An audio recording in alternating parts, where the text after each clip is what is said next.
Welcome, everybody, to the NYU Langone Orthopedic webinar.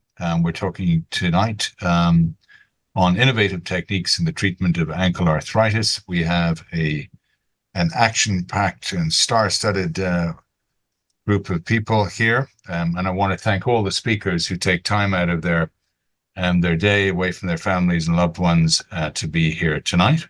I want to thank you, the audience, who do the same thing. You are tuning in, and without you, this wouldn't be possible. And of course, I want to also thank the NYU technical team for putting this show together. Our talks are going to be roughly 15 to 20 minutes. They may go a little bit over time. And what we would like is for people, if they have questions, there's a portal that Dr. Walls has available, and it'll be available to you on your screen that you can write in your questions. And then at the end of each section, we will answer those as best we can, time allowing. So without further ado, I think I will start this off. Then, of course, we have Dr. Sheskier, Dr. Schoen, Dr. Walls, and Dr. Schaefer, all who comprise our division here. And they will be talking in that order on the various topics. So without further ado, we'll start on the current evolving strategies in treating cartilage defects of the talus. And this is in part about arthritis, but also in part about talar trauma in the form of chondral defects and osteochondral defects.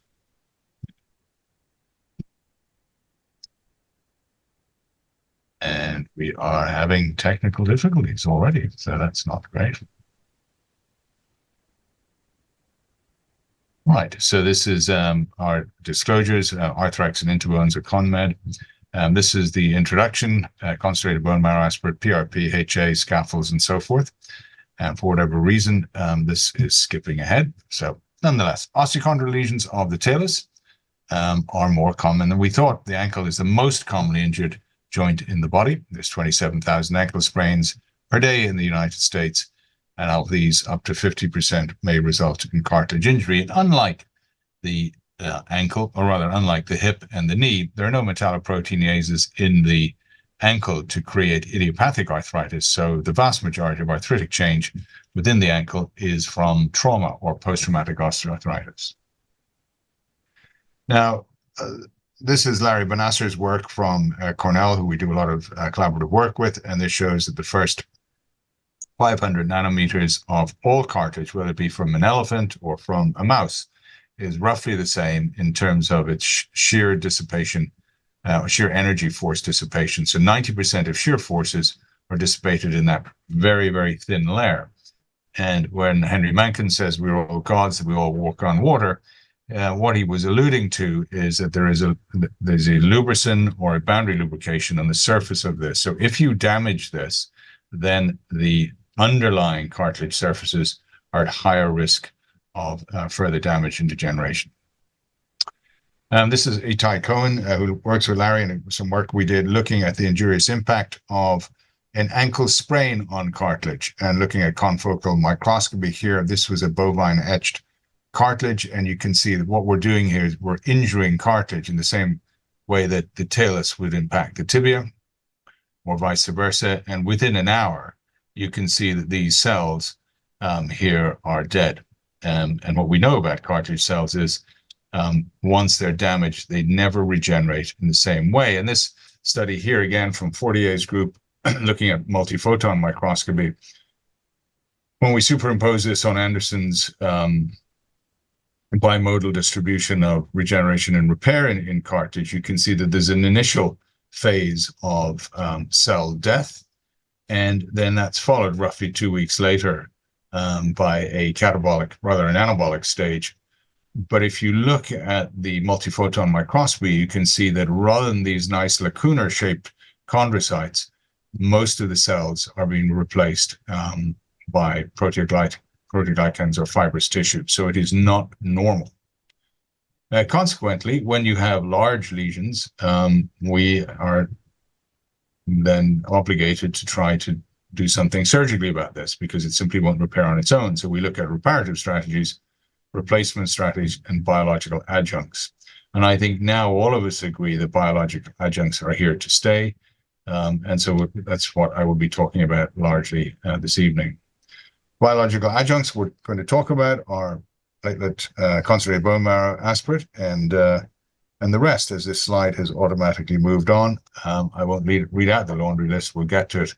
But nonetheless, this is what we're going to talk, concentrated bone marrow aspirate. These are the traditional elements. You remember from medical school, you need growth factors, scaffolds, and stem cells in this Venn diagram where they will meet in the middle as the perfect milieu.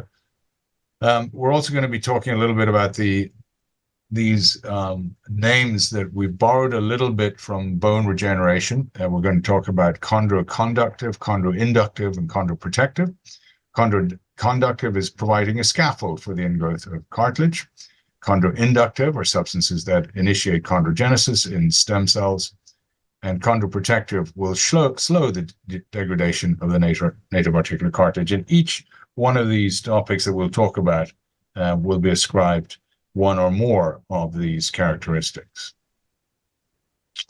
Now, the late, great Arnie Kaplan has taught us all that the role of the mesenchymal stem cell was originally that if you have a multipotent, a pluripotent stem cell, and you put that into a particular biological environment, it will run down that path of differentiation and it will create that. So we take a stem cell from bone marrow, we put it onto skin, and it should produce skin cells and so forth. And we realize now that that was a naive look at this. It was certainly the start of cellular biology and regenerative therapies in MSK, but it is certainly not the end of it. And I think now we realize that there is a lot of trophic effects or downstream effects of stem cells. This again is Fortier's work on the secretome theory, and we will hear a lot about secretomes and exosomes in the future in terms of how it affects our patients. This is really what we're talking about. The secretome, when you inject a stem cell into a particular environment, the macrophage or the M0 cell will engulf that. And so if we were to radiolabel stem cells and inject them into a body or into a joint and look for them 24 hours later, the vast majority of these cells are gone. And where do they go? Well, this is what happens to them. They become engulfed by these macrophages or monocytes, and then they become activated monocytes, whether they're M1 or M2. M1 are largely pro-inflammatory. They're not good. So we want a good balance between M1 and M2. We want a greater number of M2 macrophages. And some of the stem cells that we use, particularly adipocytes, are M2 preferential. So they will create more CD markers for chondrogenesis. They'll have more anti-inflammatory role than the M1 macrophage. So this is what we call the secretome. When you have a secretome or an activated macrophage and a small vesicle pinches off from that and goes into the extracellular matrix, that then can stimulate local stem cells to push down a path of differentiation. And then they're the exosomes. They're things that industry is looking at very carefully to prevent arthritic change or address early arthritis, particularly in the ankle. So that's going to be an area of interest, and we should keep an eye out for it. And like anything in industry, we have to be somewhat wary. Right now in the MSK space, there's about 17 companies advertising that they have purely chondrogenic exosomes. When you do a deep dive into these, there's just one company that truly has this. So be careful. What's written on the package may not reflect what's truly inside. This was nicely created by James Butler, our current fellow. And this again shows that when we inject concentrated bone marrow aspirate, which has about 1% to 2% of stem cells, and it's taken up by the type A cells in the synovium, and it can produce either an M1 or an M2. CBMA pushes most of these cells down the M2 lineage, and so you can see that it produces these CD or chondrogenic markers.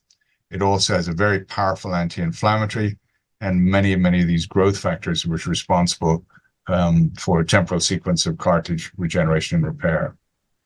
But interestingly, the trophic effect on this is these M2 macrophages stimulate synoviocytes to produce hyaluronin and lubricin, which are chondroprotective. And also, if we extended this out a little bit, it'll also show that it turns off or it blocks IL-1 and NKF cells, which are pro-inflammatory cells. So it is a chondroprotective, it is chondrogenic in small amounts, and it is an anti-inflammatory. So what's in concentrated bone marrow aspirate? Why do we use it in those patients who have early stage arthritic change or in chondral injuries?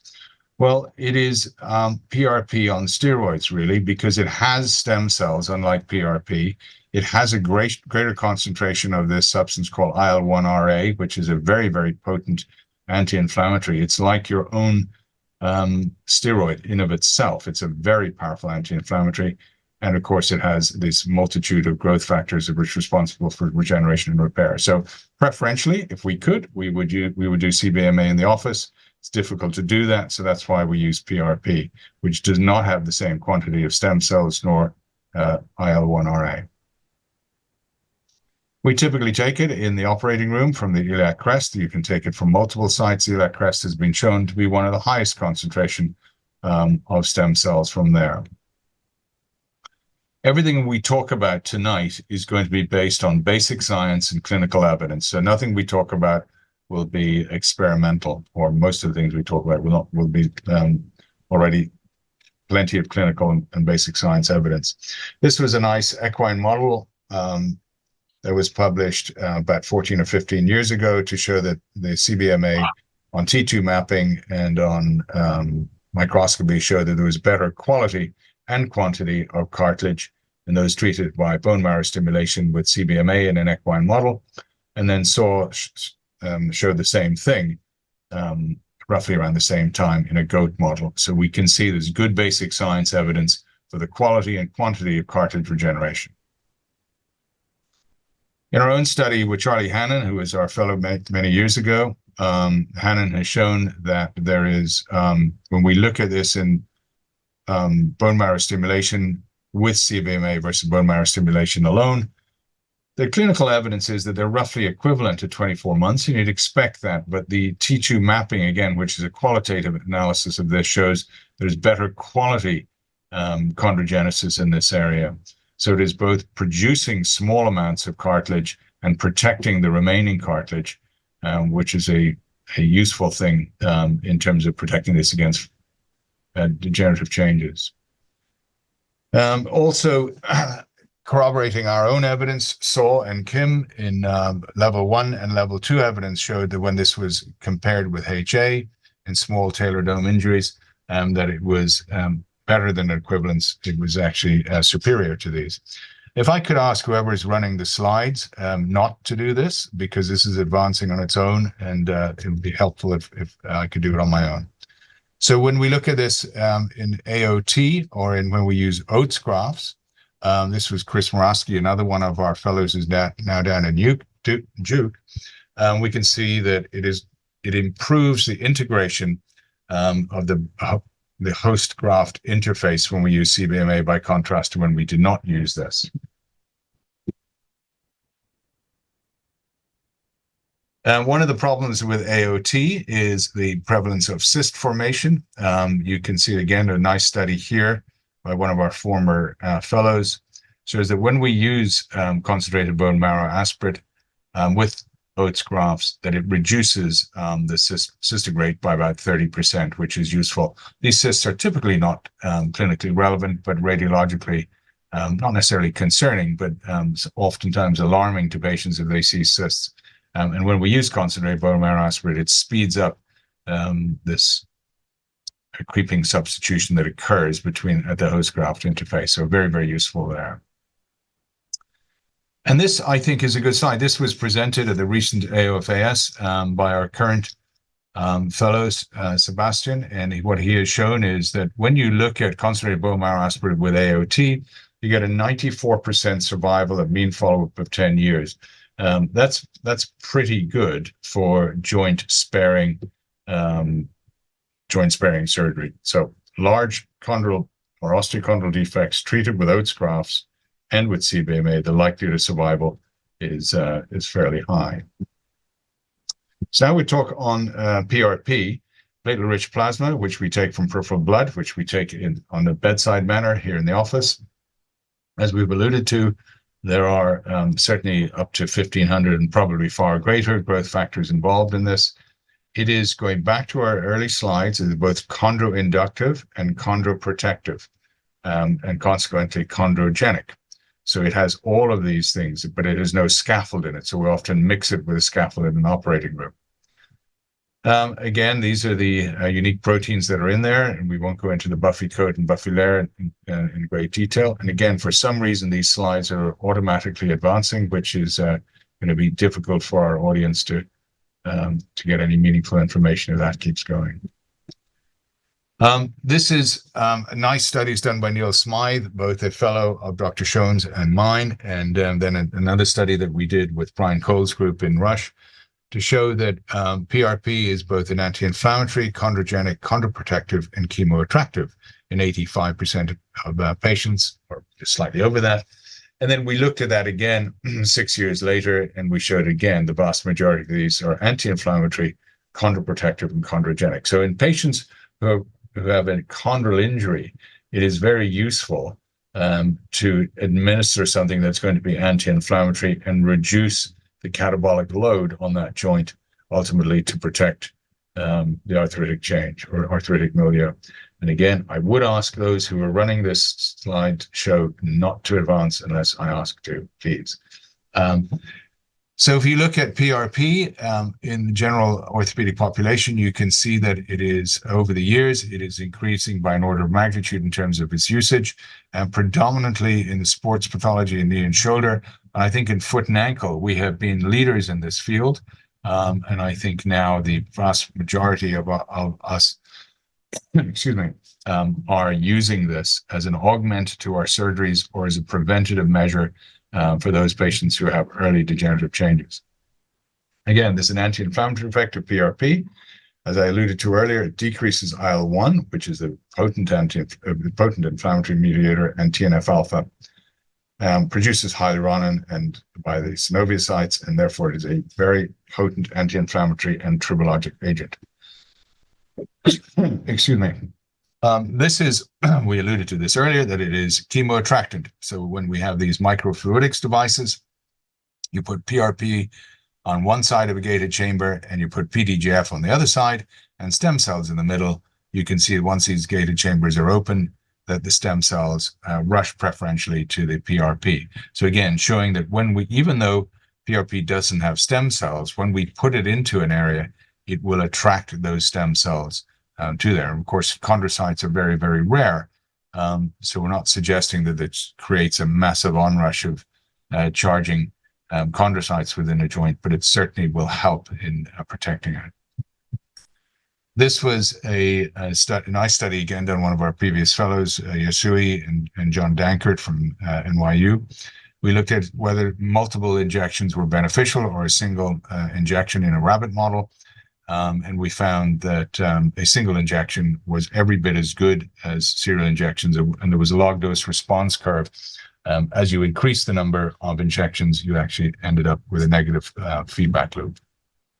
So for all those doctors out there who are suggesting their patients should have several injections of PRP, at this time, there's no evidence that that is better than a single injection. Again, constructing an evidence-based chain here, we're looking at Maidan and Gunny, both of which have level 2 evidence to show that PRP in a microfracture or bone marrow stimulation was better than the bone marrow stimulation alone or better than HA. So again, building up a body of evidence to suggest that PRP is useful, but at the time of surgery.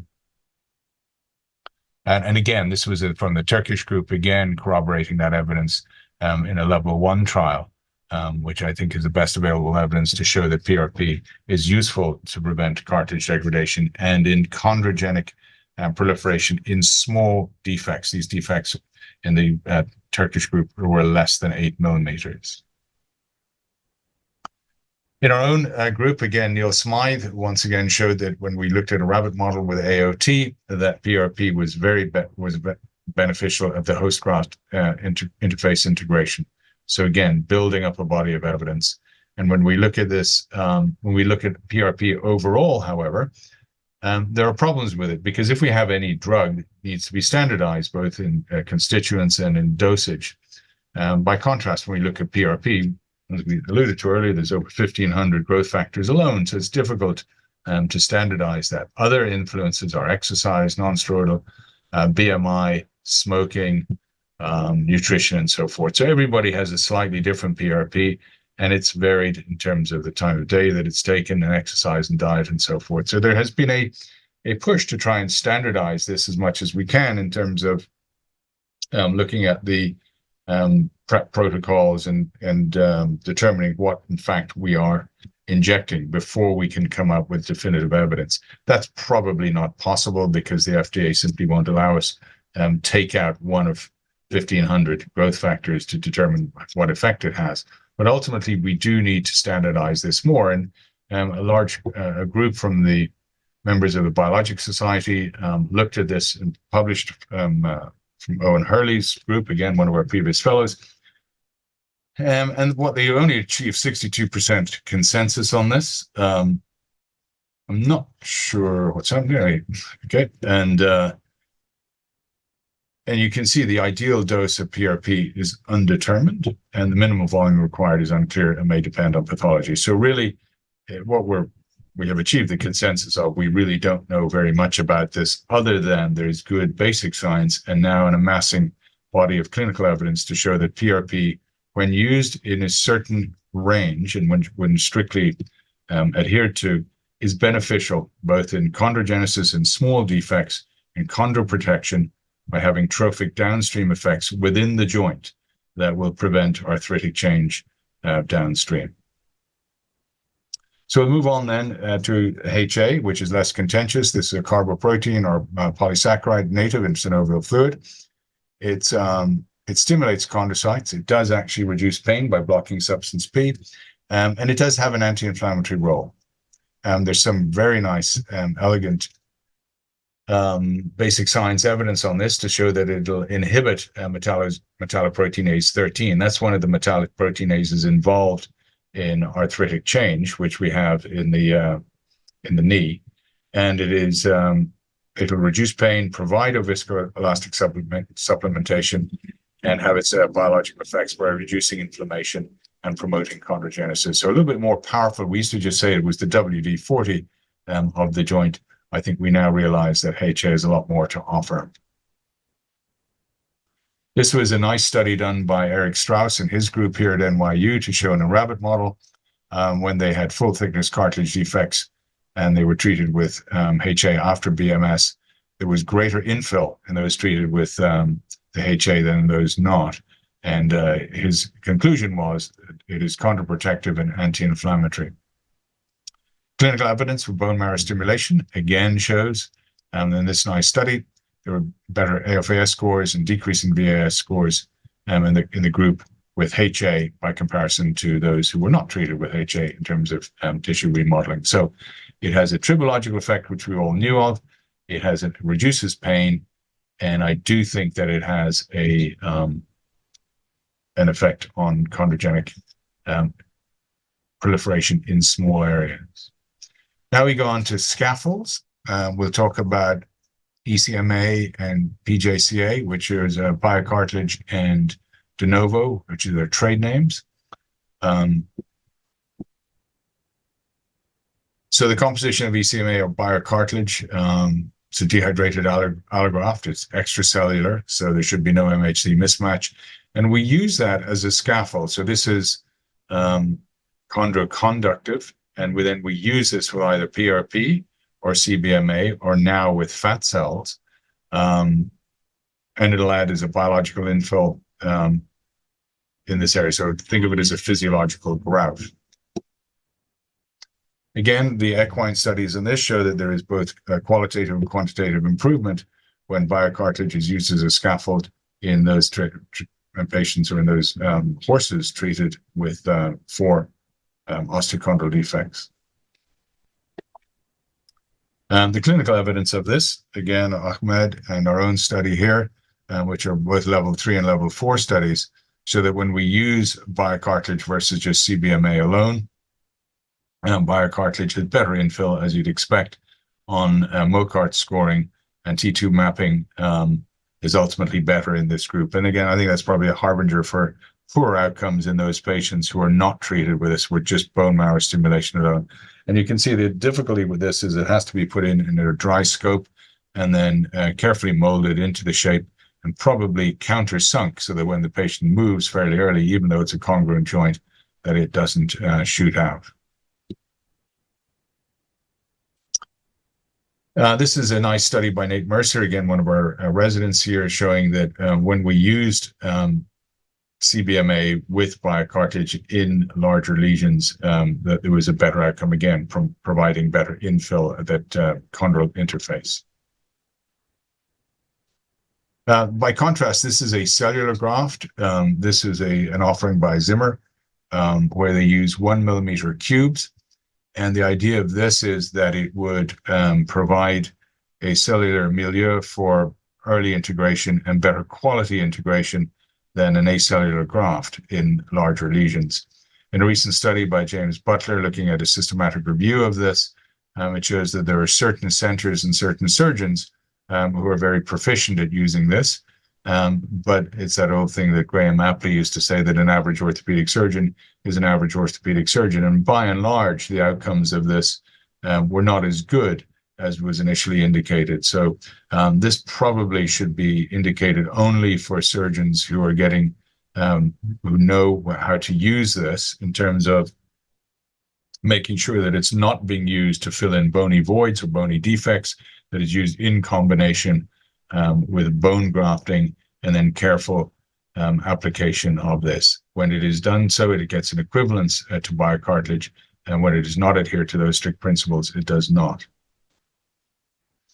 So there's a great wave of enthusiasm. I recently was at AFAS and then the OSSET conferences, where there's a large amount of interest now in fat grafts, or MAT. A large number, or a large part of this work was done by Farshid Gulak many years ago in Duke, and where he looked at the multipotent stem cell colonies that are formed by fat, by contrast to bone marrow or other areas. And so they exhibit this multi-differentiated phenotype. So this truly is a multipotent cell. And there is a predilection for these cells to go down the chondrogenic pathway by comparison to osteogenic or neurogenesis. So it is very, very important for any sort of cartilage defect, and particularly, I think, in the area of non-surgical applications for arthritic change in the ankle. The big problem is the nomenclature and what is available in this country by FDA regulation. So ADSCs are cells where we harvest the cells and we grow them, and they are not available for clinical use in this country. SVF requires centrifugation, but more importantly, collagenase, which digests the matrix around them to release the stromal fraction. That is what a large number of papers that you read, particularly from Kim in Korea, are using SVF. We are not yet allowed to do that in the United States. We used MAT, or micronized adipose tissue. This is the microstromal structure with MAT. And so that's when you're reading papers, just to know what you're reading about is useful to look at this. And again, one of our previous fellows looked at this in terms of the limited evidence, because the evidence was all over the place, and this was in conjunction with our friends from Amsterdam. You would think that the results from Korea are so good that perhaps we're missing out on that, but I think that when you look at the advantage of MAT over other harvesting methods, there are many other things other than pericytes. And so we have this extracellular matrix, which contains a multitude of growth factors, not just stem cells or pericytes. So I think we get this biological milieu that is probably even better than the SVF alone. So adipose stem-based therapies, these pericytes are adherent. They're almost like pre-stem cells, adherent to the adventitia of blood vessels. And they're an order of magnitude greater an order of magnitude greater than stem cells found in bone marrow alone. What we have found is that these parasites preferentially are engulfed by the M0 macrophage to produce an M2 secretome. So again, going back to those early slides, when these cells are engulfed by the host macrophage or monocyte, they tend to produce this M2 secretome by comparison to M1, which is pro-inflammatory. So these are very powerfully anti-inflammatory. Recent work again done by Larry Bonasser has shown the tribological properties of MAT to show that they do act to reduce friction within the joint. So all of this is very useful, particularly in early arthritic change.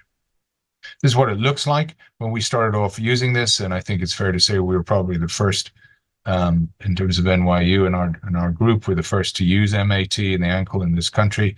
Oftentimes we'd get a yield like this, which is 30 cc's of fat or MAT, and then we thought, 1 teaspoon of sugar is good in your cup of tea, then 10 should be better, and we injected this into the ankle. And of course, it caused capsular distension and pain. So now for the ankle, we've come up with paradigms that usually about 5 cc's is more than enough within an ankle.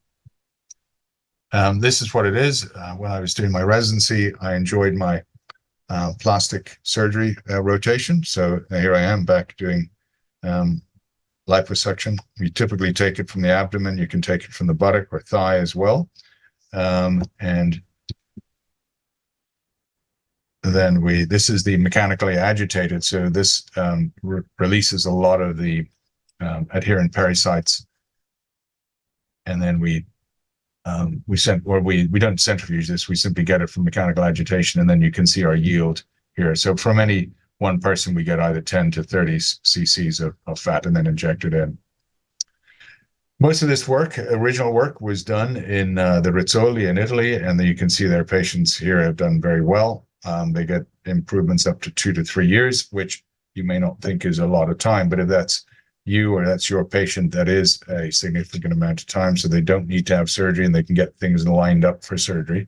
We're not in any way saying that MAT is going to take the place of surgery. It typically doesn't. What it does, it prolongs the interval between the patient coming to your office and requiring surgery, so that they can get everything squared away, and they can maximize or prehab throughout that time. So this is chondroprotective, it's anti-inflammatory, and it's chondrogenic in small areas of cartilage defects.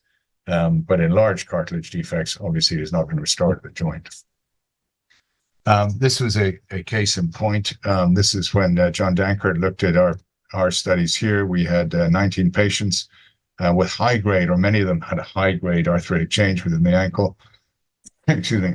And you can see that their AFAS or FAOS scores improved really not that much, only up to about 61%. So if you think about this, you think, well, this really didn't work. But if you're in that group and around 60% of patients do well from this, then that's a win. And it's certainly better than multiple steroid injections and better than PRP in these patients. So, but where it works far better than the higher grades is in the lesser grades. So if you're a KL2, for instance, what we found is that now that this is optimized. So we will protect the cartilage to allow greater than 2 years from this. So MAT in the knee, again, it's the same thing. You can see a large number of works using MAT came from the Rizzoli initially, and they had 100% success. And our own study was less encouraging. And when we used MAT in the knee, again, with high-grade arthritic change, most patients did well up till about 2 years, and then it started to drop off. But 2 years pain-free return to function is pretty good for these patients. So innovative biologics, we'll go through this very quickly. This is Lubricin, or Lubricin mimetic. It's an endogenous cartilage active surface, proteoglycan 4. It's decreased in arthritic change. Scott Rodeo did some nice work on a rat ACL model on this to show that better ORSI scores. Here at NYU, we're doing some nice work within the rabbit model, and we will be presenting this and publishing this shortly to show that on friction testing, histology, and IHC scores, all patients or all animals treated with this did far better. So again, a good something good for early arthritic change. Polyacrylamide hydrogels are being used in Europe. They're not FDA approved. They're off-label in the United States. We've been using them now in ankles. And so this binds to the synovium and produces a tribological effect as well as in reducing the pro-inflammatory markers. It stays there for up to 1 full year. The original work was done on an equine model showing that, again, over 80% of these did well. This was the original study, which is just published. Again, showed improvement in WOMAC scores from 4 months and maintained. When we look at the histology of this, these cells are maintained within synovium for up to 1 full year. Very quickly, Cardimax is viable cartilage fiber with cells. We're beginning to use this. Limited evidence. This is the mechanical evidence showing that it stays in a defect when put in there. This is the original cartilage allograft in a goat model, again, showing good H&E scores, Safran O scores. And this is a study we're undergoing right now, again, looking at the biomechanical and cellular response, showing that there is a mitochondrial connection to this, so down-regulating catabolic proteins. So without further ado, I think that's enough. We can leave cases for the end. So I think there's an exciting future for cartilage. People to say, are we ever going to be able to protect cartilage from degeneration? I think the answer to that is probably yes at some point. Now, the answer to that is no, but we can prolong the life of the joint, remembering that post-traumatic osteoarthritis is the single biggest cause of arthritic change in the ankle.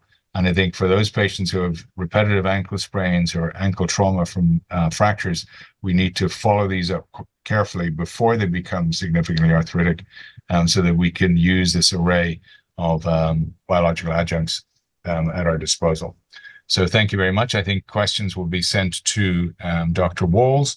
And without further ado, we'll move on now to ankle fusion from one end to the next. This will be the eminent Stephen Cheskier, traditional standard for end-stage arthritic change, ankle fusion. Can you hear me? Hello? Yes. Carry on, Steve. Hi. This is just a breakaway from Dr. Kennedy's talk. It had a lot of research, a lot of numbers and personal research, et cetera. But as the oldest member of the foot and ankle staff, I was assigned talking about one of the oldest procedures in orthopedic surgery, which is fusions. So ankle fusions were first described in the German literature back in 1879 by Albert. I couldn't find the article or pictures from it, but that's what the literature says. But the person who really brought forward fusions and a lot of the principles that would seem simple what he did. If you look at it, any technique of fusion for ankle fusions, if you don't follow a lot of the standards or the principles that Charlie showed, it will potentially lead to increased numbers of non-unions. So the basic principles of fusion are healthy cancellous bone to cancellous bone. If you can get that, that's usually the best. Charlie said it did it under compression, and that's what the Charlie clamp was. It literally clamped the joint down and opposing two cancellous surfaces. The bone doesn't know the difference between healing to itself or healing to another surface. And so that's at least the basic principle behind it. Of course, there are rankle and there's a lot of other bone morphogenic proteins and stimulators, et cetera. We're not going to go into that. There has to be fixation that's stable enough and strong enough to hold the bones in opposition sufficiently long enough to obtain union. The fusion rates of all of the techniques that I'll briefly go over in the name of time ranges from 83 to 99. It has a lot also to do with biological factors that most of us have at least a glimmer of knowledge of this. Time in ankle fusions usually is about for 12 weeks, plus or minus 4 weeks. However, it's a general principle in patients with neuropathy, particularly diabetics, since they don't have because they have neuropathy, they can't tell if there's pain or motion at a fusion site. So the rule of thumb is just to double the time to fusion, mobilize them longer in the name that they can't tell you that things are going wrong or slow. Obviously, the most important thing, since there's so many techniques of ankle fusion, is to have something to do with the position. You can get the bones to heal, but if they heal the wrong position, you can cause multiple other problems. So in general, ankle fusion is 90 degrees to the tibia shaft. And I'm talking about, you took a block of wood or something that is available during the surgery. I usually put it under the foot there. This also stabilizes the midfoot joints, which also can lead you to think that you have a fusion in the correct position, but there's actually up to 10 to 15 degrees of motion through the midfoot. So this has to be in contact when you're gauging whether it's at 90 degrees that you arranged the flatness of the surface actually to go with the calcaneus, which then in part indicates where the talus is. The degree of external rotation, well, this is just a basic principle. If you allow it to be internally rotated, that is an absolute negative and make it very difficult to walk. Putting the foot straight forward is okay, but it's been shown in the literature that anywhere from 5 to 15 degrees of external rotation give you the best moving forward, so you don't have to vault over things, and it avoids the in-toeing of the foot. Some people use that they put the external rotation equal to that of the opposite side, and that's one way to think of it, and at least the 2 feet look the same versus the patient complains that one foot is duck. They're walking like on a duck on one side if it's too externally rotated. The other concept too is that you need to bring the foot posteriorly versus allow it to slide forward, because there's less foot to vault over. And that's part of the thing too, because the patient has a stiff hind foot. And if you put it forward, then they have to somehow jump over the front of the foot. If you put it backwards, if you put it backwards 90%, they would be like a peg leg. I mean, in others, they don't have to jump over the front of the foot because it doesn't even turn it into a factor. And so the other thing is that a little shortening is okay, because this helps the foot to swing through instead of, and some patients, if you've augmented a fusion and tried to make up for length, which I try not to completely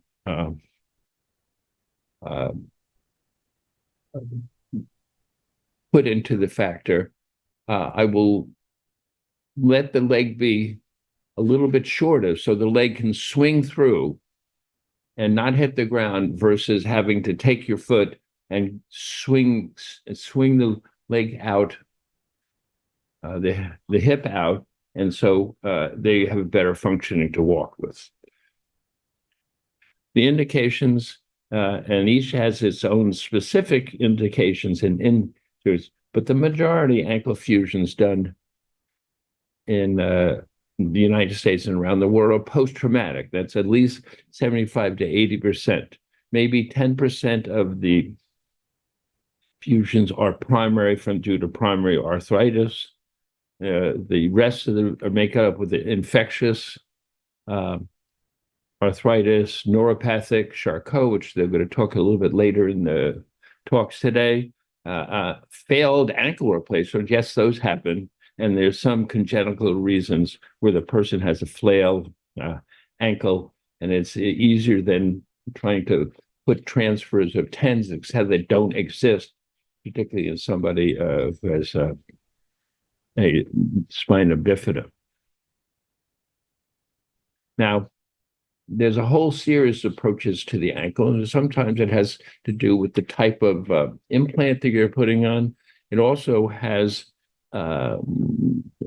whether it's anterior, which is the most common. There's lateral approaches, posterior approach, which is not very often used, and also you have to look at what the soft tissue envelope of the ankle is, and then a lot of times you have to jury rig which approach you're going to use, depending on if there's soft tissue loss or problems with skin, etc.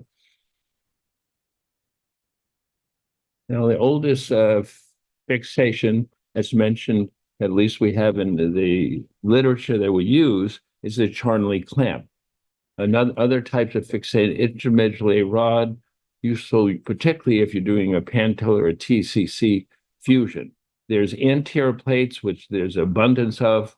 I just thought, since I'm old enough, and that's one of the reasons why they gave me this talk, there have been people, I myself, have used, if the soft tissue in the front was no good, and this before I was using screw fixation, is to go posteriorly and use a pediatric hip blade plate. There's various amounts of screw configurations, and of course, it's arthroscopic. These are all types, but they all use the same basic concepts that Charnley put forward to us, which are there's a tension side and a compression side. And so if you look at when Charnley talked about putting the clamp on, he made sure that the one in the tibia it was sort of in the middle, but the pin that went through the talus actually had to be anterior to the center rotation. And this only works, of course, if people have a tension or an active Achilles tendon. And you can see, or at least people, as you begin to do ankle fusions that are open and you're using screws, etc., if you do not put the screws anterior to this axis of rotation, you will absolutely get anterior gapping in the front of the fusion. This was taught to us in 1951 by Charnley, and you have to respect that in all the types of fixation you use that depend on compression.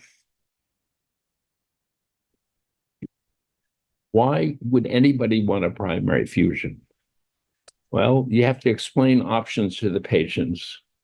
And the most important thing I say to older patients, at least, it's one and done. The longevity of an ankle fusion is that the failure rate in general is about 5% in the first year. And if you do a graph over 15 years, there's very few reasons that the ankle fusion will fail if it goes to union. If a patient has a little motion to start and almost none, then it's easy to convince them to do an ankle fusion because they already have accommodated their life, their lifestyle, their activities, their rock-a-bottom shoes, etc., to accept a fusion, which what it does, it gets rid of the pain. And a lot of the initial studies for ankle replacement, in general, you can promise the patient they'll have 5 to 10 degrees increased range of motion. But anything beyond that, you're not particularly, if they get more motion than that, praise the Lord. It also has to do with the age. Younger people, you have a tendency that if you look at the longevity of an ankle replacement, it trails off every year, and their own ankle replacement has only been around the type that we have right now, research up to 15, 20 years, which has about a 15% failure rate, meaning needing a revision or a fusion. But if you fuse it, it's unlikely to need to be refused unless it gets infected or there's some problem with the initial union. And many of the surgeries, particularly ankle replacements, are contraindicated, a soft contraindication if there's neuropathy, because they, once again, they don't have the protective function that a person has to protect whatever surgery is done on their ankle. Now, what is the effect of fusion? Well, there's less pain. You end up with a stable ankle. You can walk faster once it's healed. You have an increased stride, and usually not noticeable if you're walking at a normal speed. It becomes obvious when somebody walks quickly because they've lost the flexion portion of their ankle, which is always used, like particularly if you run. But if you're walking fast or race walk, it's still a difficulty. And a lot of these people, fusion, will have problems on stairs. So they'll be going up and down one stair at a time. Obviously, there are screw techniques. You look in the literature, you will find 15 different ways to screw across the ankle. But the concept still is the axis of rotation. If you put screws like is seen in the center picture top, like this, these screws are anterior, at least 2 out of 3 are anterior the axis of rotation. And so, but what you have to do is you have to, no matter what screw technique is, the first screw has to be the one that is anterior to the axis of rotation. Because you try to, if you don't get it clamped in the front, and no matter what you do with the other screws, other than putting bone graft in an area that should have been under compression and opposing the cancellous bone, you're going to end into trouble. And one way to do that is using a posterior to anterior screw that always goes in front of the axis of rotation. Now, of course, as I said, I'm one of the older people in the foot and ankle service here, and I presented back in 1992-93 at joint disease. It was not Langone. He didn't get a hold of my slide. It's at the hospital joint disease. And what I did, we didn't have, at that time, we didn't have any fancy plates like we have now. There's a myriad of plates that are put in the front. But I would use a 3-hole DCP plate.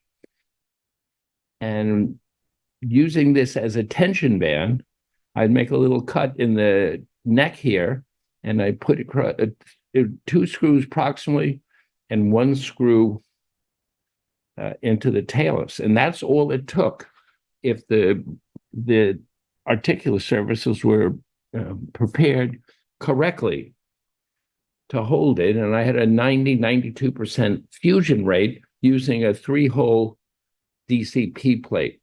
Now, obviously, when you go up into the right-hand corner, there's a myriad of anterior plates, and there are holes here and there and da-da-da. But still, when you put that on, you still have to get this situation where you put the most amount of tension on the Achilles tendon when you put the first screw in that is in this position to hold the tension band here. And finally, Arthrex a couple years ago came out with this. It was thousands of dollars. This is a 3-hole DCP plate. Now, there's arthroscopic techniques and mini open. The arthroscopic technique, what you're doing is these are for ankles that do not have any major deformity. If you want to get a good union rate, you go in, you can put a distractor on it, you cut off the cartilage back to cancellous bone on both sides, and then you use the 3 screws usually that we showed here previously, respecting where the center of rotation is and how you're going to clamp it down.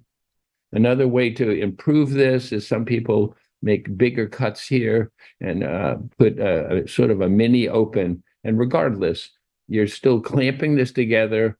And because you can't see everything there, you're usually ending up putting in some form of biologic and bone graft slurry. Now, IM rods have always been in vogue. Particularly, a lot of these people with ankle arthritis have subtalar either arthritis or angulation. And so there are IRM rods here. There's at least 3 or 4 companies that make IM rods. And the newest thing in IM rods to mention is going back to an ankle or a fusion site under compression. So there, I think DOJ or Arthrex have, and you can see in this one here, have developed IM rods that they have a nitinol core on it that are tightened and will actually give up to 6 millimeters of compression after the original setting of the IM nail. But of course, since the rods aren't that solid, you can get into a fracture occasionally. Usually IM rods too, when you have a big bone defect, and that's not a case where you have cancellous bone to cancellous bone.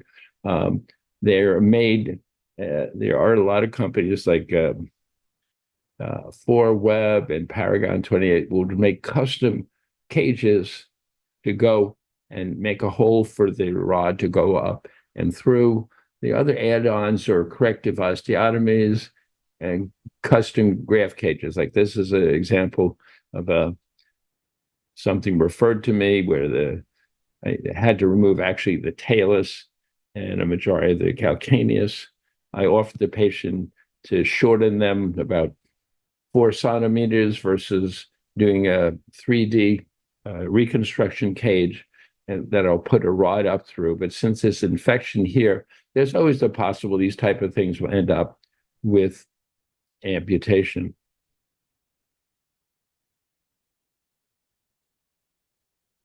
So this is something and I'm telling Dr. Kennedy this many, many, many years ago at a orthopedics foot and ankle society in Ireland.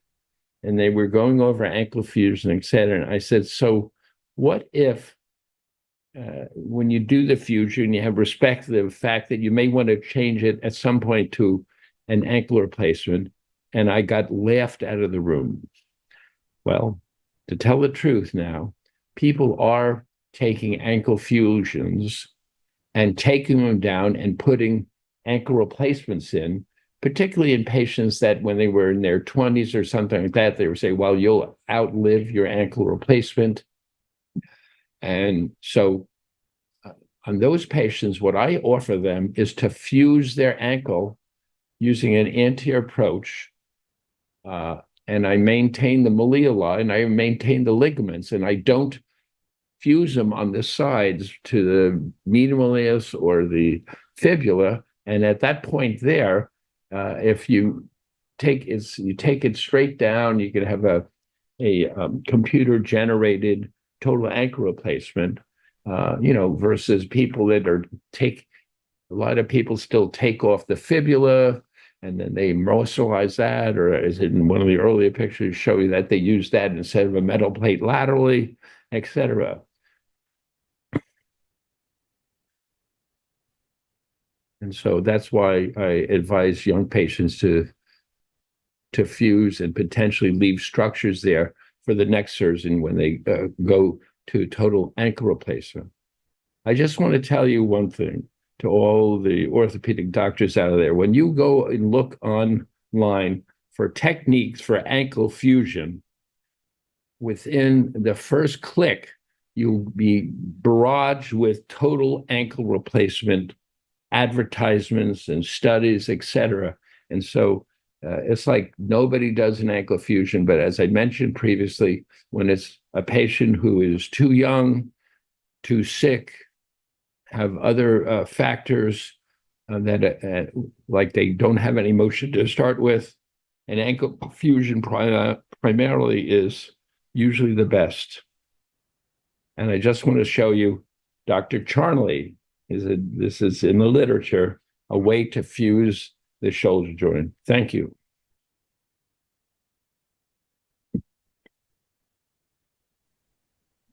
Steve, that was excellent. Thank you very much. So in the interest of time, we're going to keep on moving and we'll do questions at the end.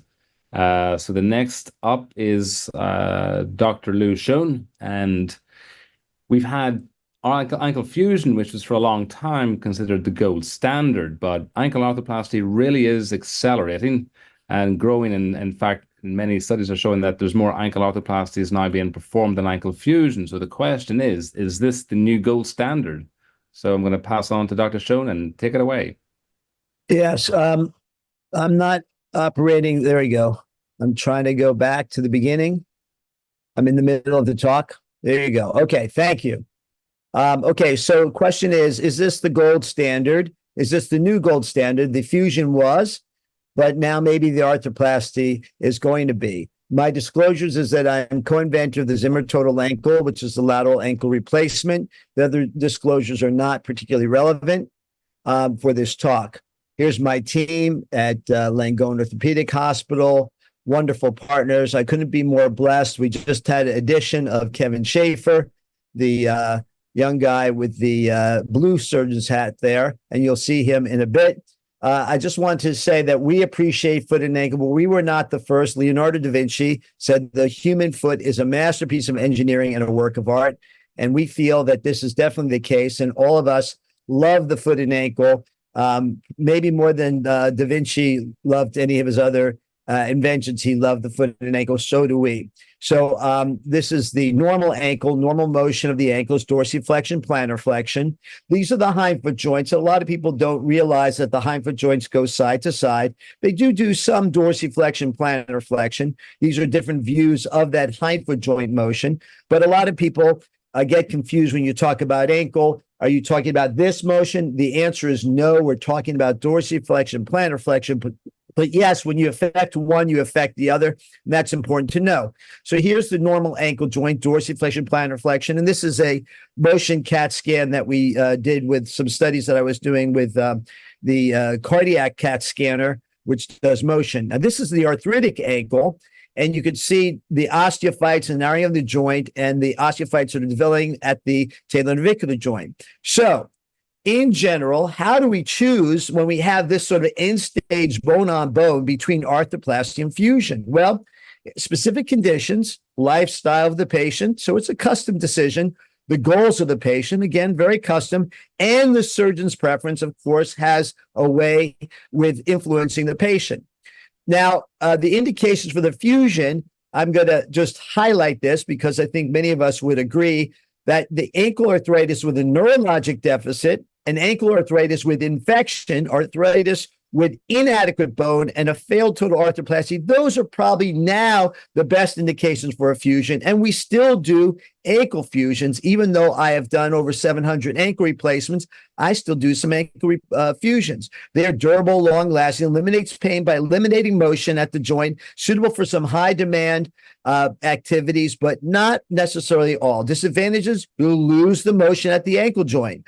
And many can lead to arthritis, or they may lead to arthritis in adjacent joints over time due to altered mechanics. And that's been shown with longer-term studies that people will get arthritis. So it improves ankle pain by eliminating motion. It does correct deformity, which is very nice, but you do get it at the price of the motion. And it will stress the subtalar joint, which then can lead to arthritis. And this is my motion CAT scan showing a patient that I've fused about 12, 15 years earlier, and now she has horrible end-stage arthritis of the hindfoot joint. So what are the indications for an arthroplasty? Well, there's been a lot of advances in arthroplasty over the last half a century, for sure. Over the last 50 years, massive, the last 25, and really the last 15, we've taken off on our designs, and things are radically different. So I do it for all indications, all arthritis, osteoarthritis, rheumatoid arthritis, post-traumatic arthritis, people with end-stage osteochondral defects that Kennedy couldn't fix, and the joint went on to complete arthritis, ankle arthritis with subtalar arthritis, because if you fuse that ankle with ankle arthritis and it has subtalar arthritis, then the subtalar joint goes bad. It hurts a lot. Ankle arthritis with deformity, great indication for the replacement. Ankle arthritis with minor neurologic deficit. If the foot is floppy, no, but if the foot is just weak, yes, it can be very good. Ankle arthritis with eliminated infection, not active infection, you can still do a replacement. Failed total ankle arthroplasty still can be fixed with another arthroplasty. Bilateral ankle arthritis is pretty bad. People get stiff. They have trouble getting up from a chair. So we want to do one side at least with a replacement so they could dorsiflex to get out from the chair. Ankle arthritis in patients who don't want to sacrifice motion is a good indication. The issues with the ankle replacements, it preserves motion at the ankle, provides better functional outcomes for certain patients, especially those with bilateral ankle arthritis or subtalar arthritis. It reduces pain by maintaining motion at the joint. Higher risk of complications such as implant loosening, infection, and the need for revision. Especially true with the older implants. The newer generation has better outcomes, which I'll discuss in a bit. And there's a need for maintenance, not as durable as fusion, especially in younger patients who are more active. If people want to run and jump, no procedure is good. But a fusion won't break down, but the subtalar joint will break down. But if you do it in a replacement, you will have increased polywear and maybe bone metal delaminations and cysts. So an ankle fusion for infection, here's some examples of some of my ankle fusions: poor quality bone, a Charcot, which Kevin Schaefer is going to talk about in a bit, patients with very bad obesity and deformity. You could see here's a patient with some obesity and severe deformity. You could see a lot of pain in this patient. The bone quality was actually pretty poor, and her deformity was really bad. So here's what she looked like. Here was what the tilt was. This patient, again, bad bone quality. I did a fusion, and that's what it looked like. And here she is doing much better, walking better, and she's low demand and actually very happy.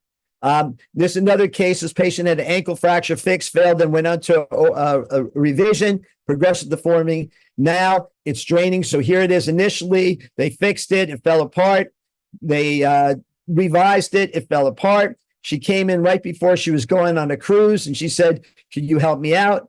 I said, "You're infected, and we have to do an emergency fusion because you're on the verge of sepsis." So you took her to the OR.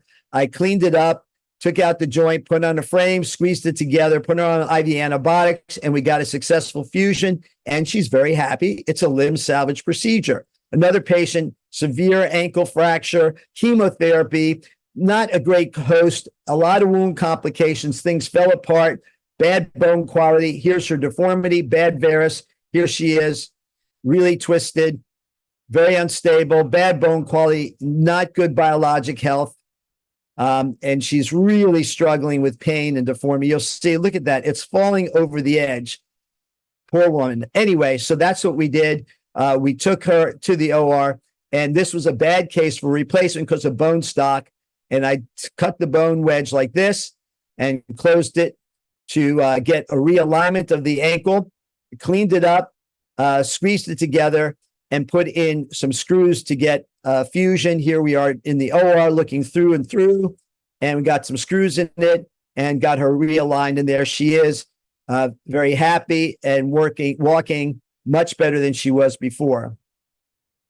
So, and that's her long term. So I like fusions. I want to tell everybody gold standard is dependent on the condition. It's all custom. Let's not forget about fusion, but arthroplasty, I believe, will address these problems very well, with the exception of the cases that I showed you, and preserve motion and improve function for a longer period of time. So I'm going to go through some of the problems with the fusion. You can see here, this patient's moving, but not at the fusion. It's moving through the bad arthritic hindfoot, and the foot could deform after the fusion. And people with fusions, they will have difficulty on uneven surfaces, difficulty with stairs, and aching with prolonged activity. So this is a study showing patients with 22-year follow-up. They had arthritis in the adjacent joints. Here's a host of studies, and basically you see here pretty good rate of healing, but not everybody has beyond a 90% happiness. So we have overall 75 to 90% happiness. But again, this also does deteriorate with time. And then we found with other studies more recently done in 2015, they looked at fusions over 11 years, uncomplicated case. They had a nice fusion rate, 91% fusion, but 9% non-union. And the risk for non-unions were people with subtalar fusions and people with bad varus. So it's not a perfect thing. And people can sometimes do sports, but usually their sports activities deteriorate. And as I mentioned, they will get alteration of stresses and their hindfoot joint will go bad. And then if you need to fuse their hindfoot, then they have trouble healing their hindfoot. So these are my patients, 2012, you can see I had to add more screws and more screws and more screws and more screws. And at some point, you get tired of putting screws in. So this especially true in a patient with bilateral fusions. They don't do well. They can have significant joint arthritis, and their function is very limited. So these devices came on the market progressively over the last, say, 30 years or so, and they are good. The implant that changed things was the implant that was by a company, DePuy, and it was a semi-constrained implant approved by the FDA. But the problem with that implant is it wore out, and by 8 to 10 years, there were big cysts, and the implant was loose, and the plastic was worn out, and it was a huge hole. So that was a big problem, and there were many other new designs that were launched as a result of those problems. One of them was this design, which is a very large stem device that takes away a lot of bone. That's one. I'm not going to mention company names. I'm being kind of neutral here, but these are these are the common designs, and the ankle replacement takes away bone, but you want to preserve as much bone as possible.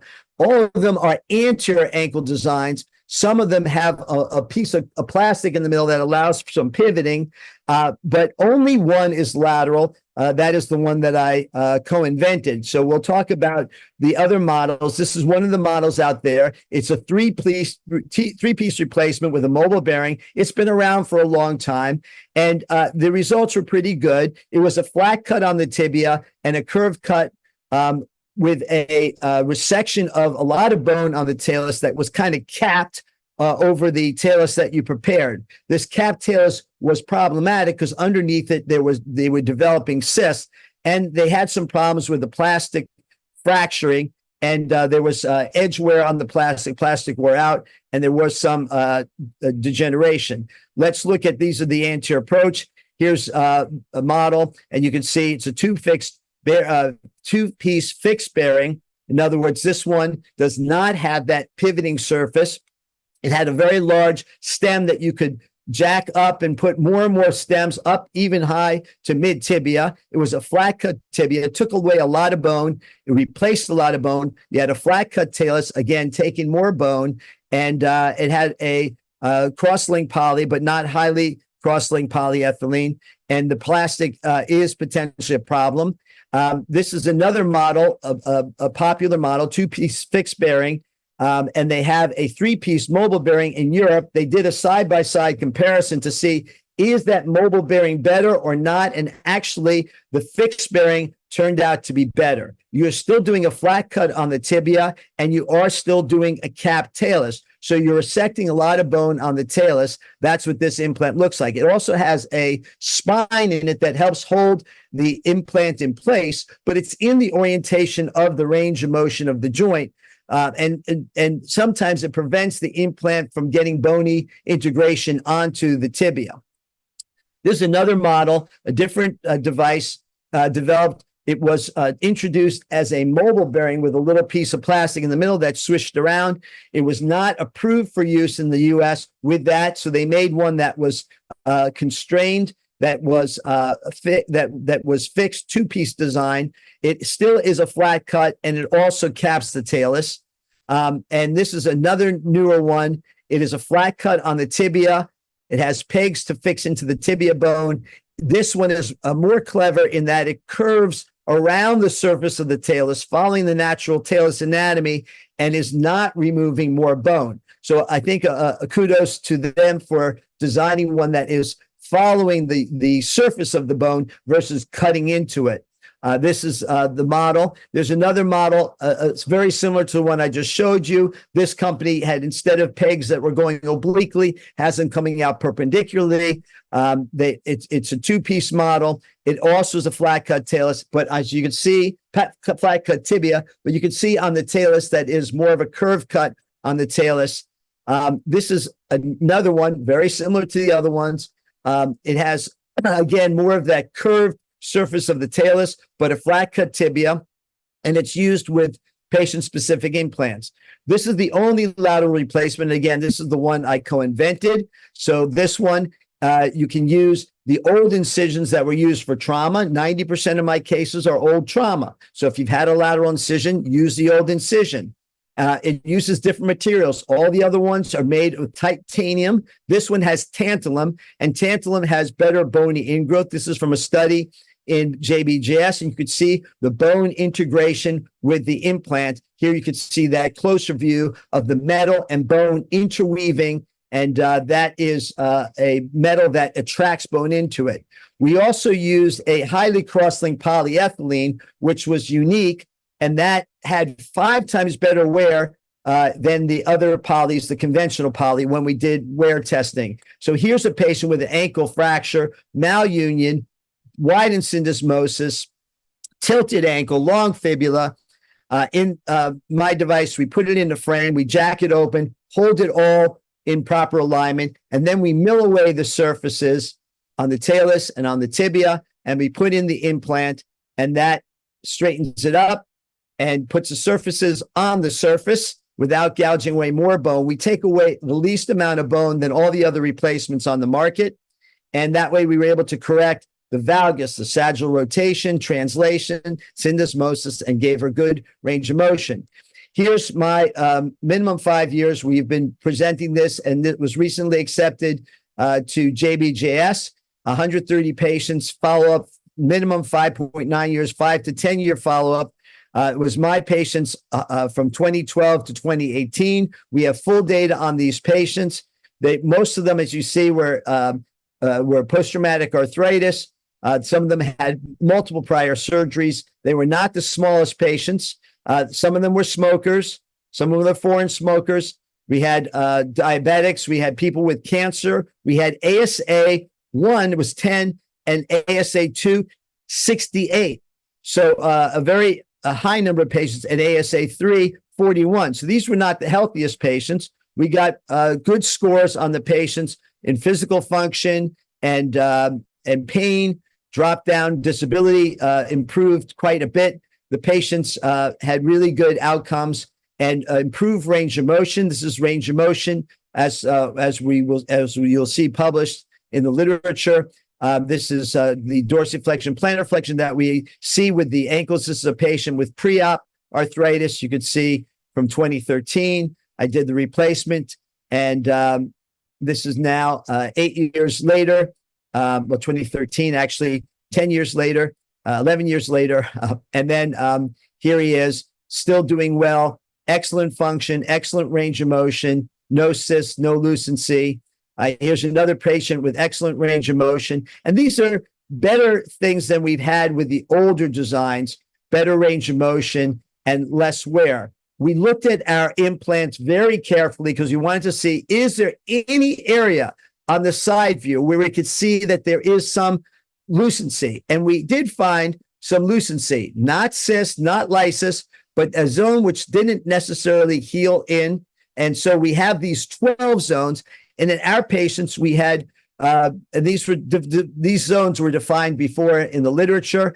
And in our series, my series, we had 26 patients, 20% had a single zone, 1 out of the 12 with some lucency. 7 patients, or 5.4%, had 6 to 7 zones. None had more than 7 zones. There were no cysts. There were no subsidence, no septic or aseptic loosening, no fibular malunion. We did have 3 cysts. I will show you these cysts. Here's the cysts. These were not structural cysts. They were progression, probably from the subtalar joint. This was a cyst along the screw. Again, not structural, and the patient did very well. And you could see here, good range of motion and no problems. And this one was a cyst that came off the subtalar joint. And this is one of my most active patients. And he is also about 11 years out. And he has some cysts, but no pain whatsoever. It is highly functional. And you can see this isn't beautiful, but his metal and bone bonding is actually quite good. And he's got really good function. We corrected a lot of deformity. Here you can see some bad varus, which we tilted out of varus and got them into neutral alignment. Here's a valgus, a tilt the other way than varus. And we got basically everybody that was tilted became untilted, and life was good. We also had people with sagittal plane deformities, and we got them corrected to a corrected sagittal position. Here's one patient pre-op, and you can see very weird mechanics. And here they are post-op with more normalized mechanics than what they had before. And so again, we had excellent retention of implants, metal components, plastic components, 100% retained. We had 2 cysts that we packed. We removed some fibular hardware, some medial gutter debridement. We had a infection to 3.8 treated IND and metal component retention. These are the categories of the operation, which basically nothing to remove metal or plastic components, just to deal with some arthritis that developed around it, or to take out the plate. As I mentioned, most common was the medial gutter debridement. Here's our Kaplan-Meier survival score graph. And you can see it's flat line. So we are not seeing the deterioration that's been seen in the past. 90% satisfied with minor or no reservation, 8% satisfied with major reservations, like a pain or swelling or stiffness, but they're happy. 2% dissatisfied. And my results are not the only ones with this replacement that have shown this sort of results. They are in Italy, where Federico Usuelli looked at 89 patients, also had excellent survivalship with very few complications. He had 2.3% in with some loosening, but basically had a 97.7 implant survivalship. And other studies done at special surgery where they had done this implant and they looked at it, they actually had really good survivalship of this implant in particular, although it was found to be challenging for them to do, and it took longer for them to do, so they generally don't do it at this point.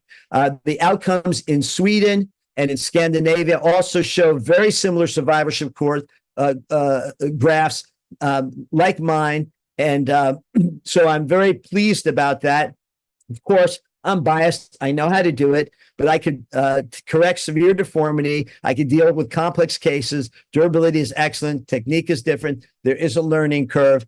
And I'm going to cut my talk shorter so that we could get on to the other talks. But I have more literature to support the fact that implants are here to stay. The survivalships are much better. We're taking much less bone.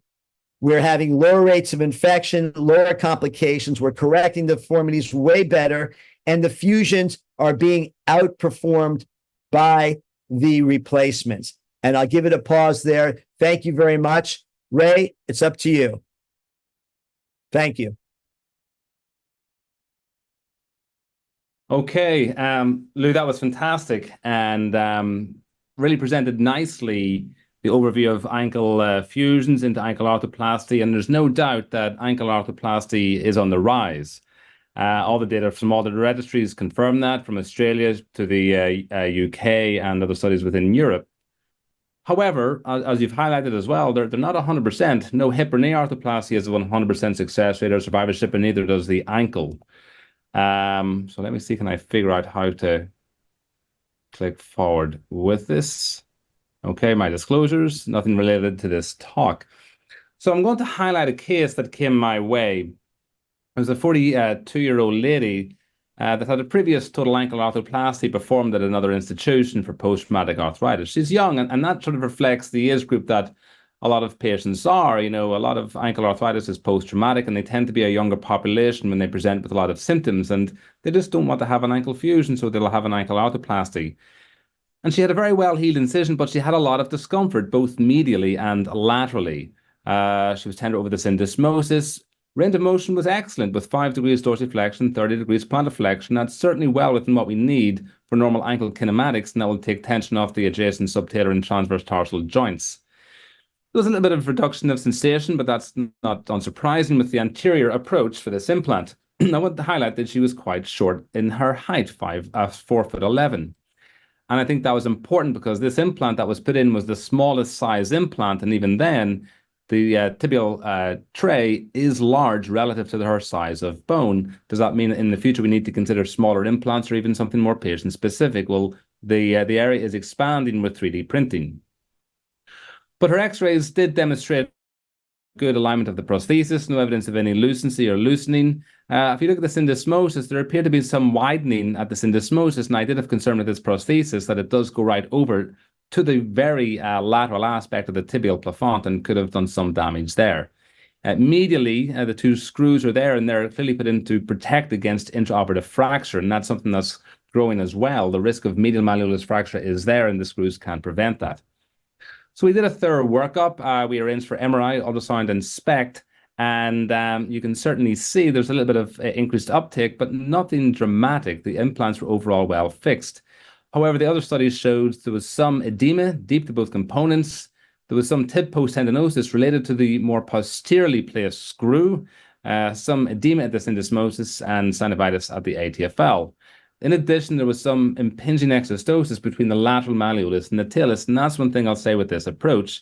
When you go anterior, it's usually easier to get down to the medial gutter, but laterally is more tricky, and certainly if you're dealing with deformities, I would advocate making a small separate incision at the tip of the medial malleolus just to get any bone prominences that might be there, because that will affect your motion, and even more so when it comes to trialing, it can affect the overall motion of the ankle arthroplasty. So I'm not going to dwell long on this. My colleagues have discussed it very well, but ankle arthritis affects 1% of the population, of which the vast majority is post-traumatic. So it does tend to affect a younger population. And when non-operative treatment is unsuccessful, total ankle replacement is my procedure of choice, but I will give consideration to other modalities, certainly in younger people or in deformity as well. And arthrodesis, no doubt, certainly still has a role and still has a role in my practice based on the criteria that Dr. Schoen mentioned. And we have gone through the generation of the arthroplasties. Right now, we're into the 4th generation, which does incorporate PSI. That allows us to have smaller size incisions. We get guides that are tailored towards the patient based on their alignment from their knee to their ankle. This is based off a CT. There's now weight-bearing CTs that go up as far as the knee and even towards the hip. So we can get overall improved alignment guides to restore both the mechanical and anatomic axis. And while the majority of implants in the US are fixed bearing, there is some mobile bearing, and data has recently shown that the mobile bearings may not do quite as well. There was a lovely study from the UK, the TARVIS study, which was a randomized controlled trial comparing ankle fusion versus ankle arthroplasty, and it was the fixed bearings that showed superior outcomes at the early years follow-up. So, as I said, it's not perfect, and Dr. Schoen highlighted some issues that can happen. Complication rates range between 2 and 25%, and many patients may require some form of revision surgery within 2 years, be that of the whole prosthesis or some additional surgeries for impingement or otherwise, and we're going to go through that. What has been shown is once you do get to the 2 to 3 year mark, the survivorships can be good. And with the current implants that have been reported at 10 years, the success rate is around 80%. That does tailor off at 14 years, but that is with the 3rd generation implants, and we have improved a lot over the last 20 years since those implants first came out. When it comes to complications or reasons for pain, infection has to be at the top of the list. We need to outrule that and look for reasons to address it because it can cause catastrophic failures. But in addition, we need to look at fractures, aseptic loosening, and these other factors we're going to go through in the current slides. A detailed examination is essential. It's important to know when did the symptoms start. If the patient always had pain since the time of the surgery, was there something that was not addressed? Was there some bone impingement that was missed? But more importantly, could there be a low-grade infection that was indolent and progressing through time? Because not all infections are rampant, putting out joints. They can be relatively low-grade. So it's important to know when did the pain start. And if it started later, Has there been some subsidence? Could there be development of an impinging stress fracture, typically of the medial malleolus? So where is the pain? I typically go with, use your finger, X marks the spot, point to the area that hurts the most. What makes it better? What makes it worse? Your typical history. Examination is going to be key. You want to localize their tenderness to see where is the problem. Is it related to the ankle joint itself? But it could be related to the talonavicular joint or even the subtalar joint. Evaluate the range of motion, evaluate ankle stability, and evaluate their alignment. Have the patient stand.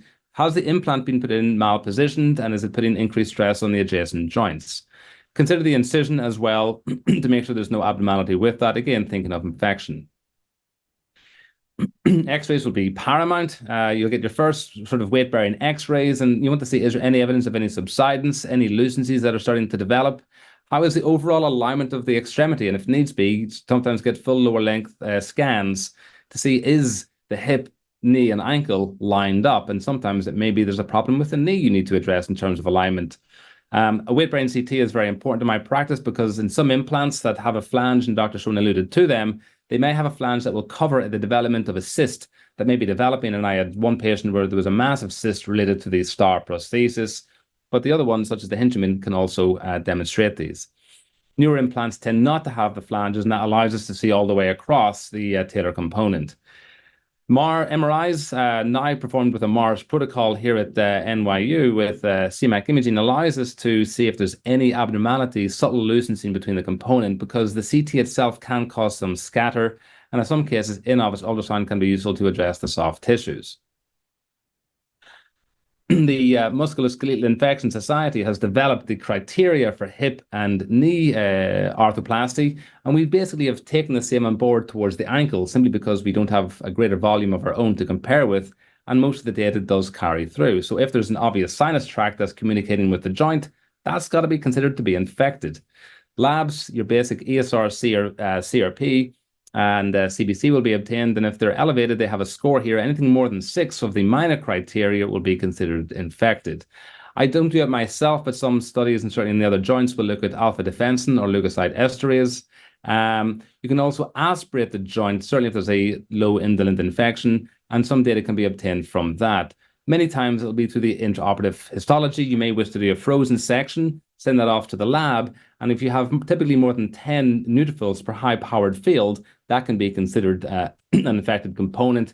Lower than that can be a little bit tricky to how to determine. And my thought is, if I have any doubt, treat it with a two-stage with a two-stage revision if needs be. And infection rates, thankfully, are rare. My practice is less than 1%. Reported in the literature is up to 3.5%. So overall, low rates. Surgeries for the ankle do tend to take longer for ankle arthroplasty, certainly much more than a hip and a knee. So copious irrigation, plenty of lavage throughout the procedure, but even despite best efforts, infection can happen.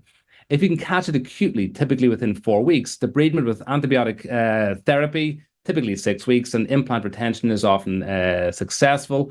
However, it certainly is not 100%, and somewhere in the region of 60% is where it tends to stand. Some places will have more success rate with this. Ultimately, if unsuccessful, or certainly in the cases of the chronic infections that are more than 4 weeks, a two-stage procedure is often considered. First stage, you explant the components, put in an antibiotic spacer, and go with a prolonged course of antibiotics. Some people may go with what's called a 1.5 stage, where you may leave the antibiotic spacer in situ, and some patients may survive with that. Overall, they tend not to do as well, and with better implants and outcomes that we have today, a two-stage with revision prosthesis tends to be the way forward. Even despite the best hands, some places and some high-level arthroplasty institutions will have reported data with 0 recurrence rate. In general, it has to be expected to be higher, and up to 10% has been reported. I'm going to bunch some of these things together again for the interest of time, but aseptic loosening and subsidence can somewhat go hand in hand. Now, you need to know, why did this happen? Even though your X-rays intraoperatively may look good, when you get weight-bearing X-rays, you may see that the implants are malaligned in the coronal plane. That will precipitate edge loading, stress along parts of the component, stress shielding in other parts of it, and ultimately some failure can happen. The talus often can be downsized, but it may mean that you're not sitting on good cortical bone. You may be sitting in some cancellous bone. The talus, if there's some element of avascular necrosis that may be pre-existing, it could potentially subside into that and fill.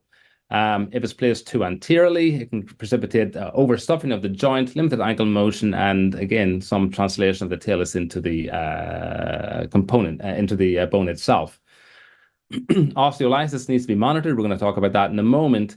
And a lot of the implants today are considered somewhat resurfacing components. They won't go that deep into the tibia, but we do know that if you go above the first sort of 10 millimeters or so, the bone density deteriorates very dramatically in the ankle. And so if you're considering needing to use a stem component, using to do a revision procedure, a stem component will give you greater bone quality fixation. Even consider cementing if needs be. But when it comes to loosening and subsidence, patients will typically describe startup mechanical pain that gets progressively worse over time. Look at the X-ray parameters. Is there anything that's abnormal? You may want to consider advanced imaging. And a SPECT CT is one of the modalities that I will use frequently to see if there's any evidence of subsidence or loosening, because it combines not only the CT scan itself to evaluate the implant and how it lines up with the bone morphology, but if there's any increased bone turnover or hotspots that a bone scan will show. And the good thing is they get combined together. Even with this, if you need to go and revise the component, the failure rate can be up to 10% in some institutions at only 3 years. Osteolysis and cyst, again, I've bunched these together. Typically, if the lucency is, if it's less than 2 millimeters of a lucent line, we call it a lucency. Anything more than that then is defined as osteolysis. And the reason can be multifactorial. You can get some wear debris will kick off the macrophage response as they engulf the debris that can result in the release of some osteolytic enzymes that can help break down the nearby bone. And recent data is also showing that there was a lovely study from Australia comparing the salto-talaris system, where it's available both as a fixed bearing and a mobile bearing component. And it's the mobile bearing that is now starting to show increased osteolysis and cyst formation. While that has not yet translated into earlier failures and revisions, the data is concerning, and time will tell, because right now it's only at between 2 and 3 years of follow-up, and certainly more time needed to see this is required. Again, like impingement or subsidence, patients will have startup pain or progressive discomfort, typically at the anterior ankle, whereas in impingement, it's more at the medial and lateral gutters. CTs are more beneficial than basic X-rays to see the cyst formation, and certainly if it's one of those components that has a flange down the side, a CT will be much more beneficial to look underneath the talus. The question is if they're symptomatic or asymptomatic. Certainly, I would recommend that you monitor them. If they're growing progressively, you may wish to bone graft them and try to determine what is the cause of it. Is it because of stress shielding, or is there some other cause that needs to be identified? Impingement and osteofibrosis, again, I've paired together. And this may be due to overstuffing the joint or malpositioning of the components. Typically, impingement will happen at the medial or lateral gutters. You may not have resected sufficient bone formation. However, bone will reform after surgery, even with a complete gutter debridement. And up to 15% of people do need to have revision surgeries performed to clean out the gutters, be it medially or laterally. Imaging can be helpful, but not perfect. Even basic X-rays will not always give you perfect mortise type views, especially with the component, even if the talus has been put in some dorsiflexion or plantarflexion. A CT scan can be good, but I often find there's some scatter from the metal components, so they can be hard to assess. I find a SPECT CT to be the best modality because it combines the CT, as I said, with a bone scan. But again, it's not 100%, and an index of suspicion needs to be considered. When I go to treat these, I always will do an open debridement.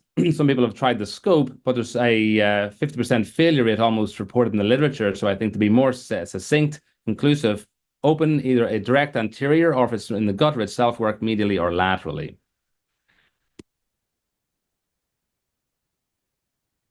Fracture is uncommon, and when it does happen, typically involves the medial malleolus.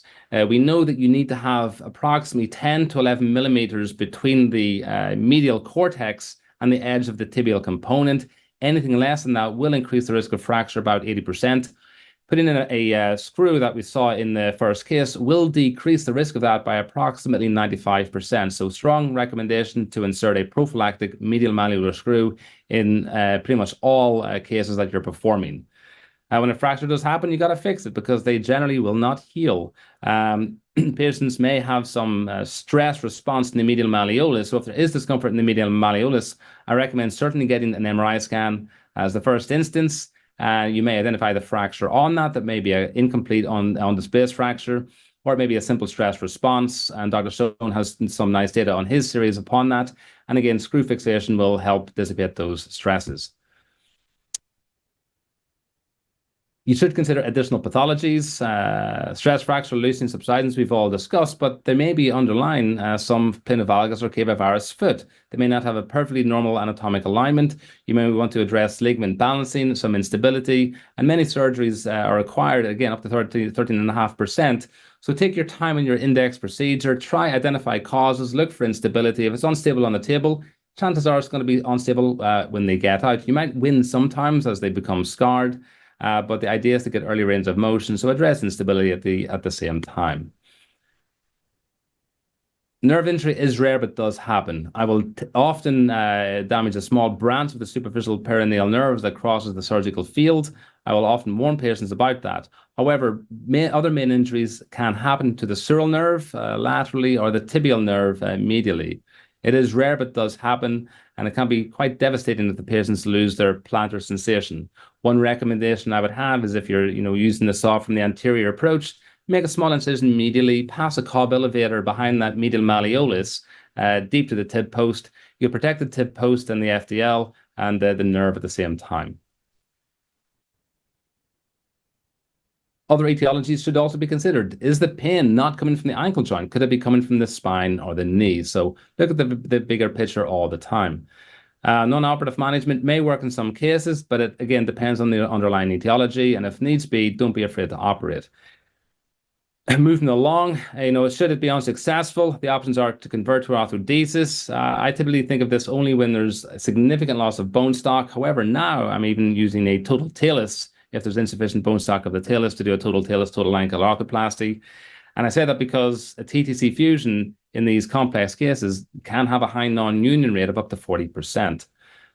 So when I can, I'll perform a revision ankle arthroplasty. We do have revision systems that are improving the options for us. And even now, the total talus is there. But if you are going to do a revision, consider a stem tibial component because that bone quality does deteriorate as you go higher up within the bone itself.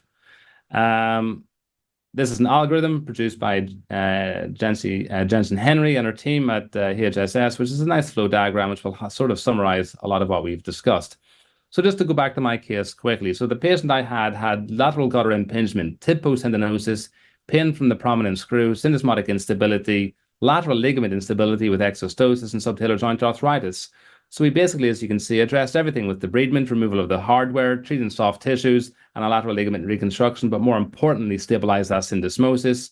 At her last visit, she was completely pain-free. She had just been to a wedding, in fact, was dancing, and was absolutely thrilled. She was even tearful because this was the first time that she was pain-free since she had her accident many years previously.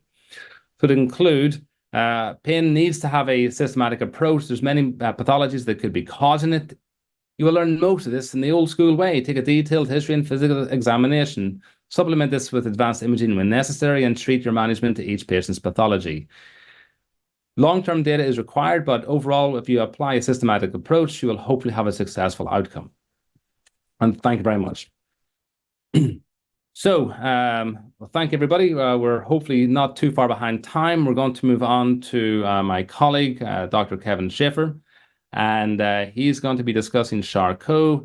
How is it similar to ankle, but maybe not? So Dr. Schiffer, take it away. All right. Thank you, Dr. Walls. We saved the easiest topic for last, Charcot neuroarthropathy. So a lot of similar problems, but sometimes very different solutions and a different set of complications. Having trouble advancing here. There we go. So just a brief overview. We'll talk about background related to Charcot, then how you examine and diagnose these patients, different treatment strategies, and then we'll talk about outcomes for these procedures. So brief background, I think it's important that we keep our connections to our history. Who is Charcot? His name is attached to this. So Jean-Martin Charcot was a French neurologist. He is considered by many to be the father of neurology and has an important and impressive family tree, including disciples Sigmund Freud and Charles Babinski. And he had an interesting neurologic disease hospital in France that he was in charge of running, and was able to observe patients with neurologic diseases near the end of their life and then perform postmortem exams. And in doing that, was the first to describe many diseases, including ALS, multiple sclerosis, and Charcot-Marie Tooth. But getting back to neuroarthropathy, in his time, the most common cause of neuroarthropathy was syphilis. End-stage syphilis is called tabes dorsalis. And in studying these patients, he noticed destructive changes to their feet and their ankles, which was later coined Charcot joint at a medical conference in London in the 1880s. Although for the Americans in the crowd, there was a gentleman in Philadelphia in 1830 who perhaps was the first to describe this. But in any event, it was impressive because he postulated that neuropathy somehow altered the blood flow, and that somehow caused inflammation and destructive changes in the joint. And we'll talk about that in more detail in a second, but that's one of the prevailing theories as to why we see destruction in Charcot neuroarthropathy. Obviously, today, the most common cause of neuropathy is not tabes dorsalis. It is diabetes. I think we all know that. About 50% of patients with diabetes will be affected by peripheral neuropathy in their lifetime, and about a third of those patients will end up getting Charcot neuroarthropathy. And as you might expect, controlling diabetes, like all other conditions, can decrease the risk of a patient getting Charcot neuroarthropathy. But it is important to consider other causes. It's not exclusive to diabetes. We can see Charcot neuroarthropathy for idiopathic neuropathies, for rheumatoid arthropathy, hereditary neuropathies, infectious conditions, and spine conditions. So it's not always diabetes. But why do we see the destruction? How does this happen? The first hypothesis is what's called the neurotraumatic injury hypothesis. So you have that loss of protective sensation, right? The sensory peripheral neuropathy. And that leaves the patient unable to perceive a traumatic event, whether it's an ankle sprain or more of a cumulative, low stress, repetitive load, and get the signals to their brain that tell them to adapt how they're walking, to rest, or to offload. And that thereby upregulates an inflammatory process that favors bone turnover. The other hypothesis, as Charcot was describing, is the neurovascular dysfunction hypothesis, where you have altered autonomic regulation of the blood flow, increasing the blood flow with primarily AV shunting, which we know can cause bone resorption. It can also increase compartmental pressures, causing degradation of tendons and ligaments, ultimately leading to joint instability, bone resorption, and severe deformity. It's likely a combination of these mechanisms in reality that together cause a disruption in this homeostasis of bone metabolism that is crucial for maintaining the structural integrity of our bones and joints. And at a molecular level, we know that this involves the rank ligand pathway, which is involved in many disease processes, including osteoporosis. And there are some preliminary studies looking at medications targeting this pathway in these patients, which we'll talk about briefly in a second. So we talked about why we have the destruction. How about where we see it? So this symposium is about ankle arthritis, and this talk specifically about Charcot neuroarthropathy at the ankle.